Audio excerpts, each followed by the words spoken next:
সারা রাত্র বিচারছে মানে সবাই বাইরে যখন নিতে পারছে না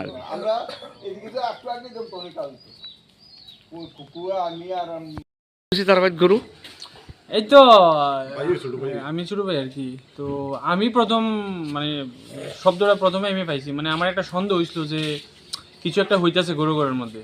তখন সন্দেহ শুনে তখন আমি ঘর থেকে ডাকতেছিলাম তারারে। তো অনেকক্ষণ ডাকাডাকি করানোর পরে কেউ কোনো শব্দ না, সবাই রাত্রে 12টা 1টা বাজে, সবাই তো মানে ঘুমাই যাচ্ছে। তো তখন আমি বাইরের ফোন করছি আর কি, আমি কই দেখ এমন কি গরু কি জানি শব্দ হইতেছে, এর মধ্যে তো বাইরে উঠলো, ওইটা সেটা যায় সে দিয়ে গরু নাই আর কি। কয়টা গরু? গরু 2টা আসলো। তো এরপরে আমার পাড়াপড়শি যারা আছে সবাই ফোন টোন করে ডাক দিলাম। তো ডাক দিতে পরে সবাই সারা রাত তো খোঁজাখুঁজি করলাম, গরু নাই। মানে যদি পুলিশ প্রশাসন জানানো হয়েছে, তারাও আমরা লোকে সহযোগিতা করছে।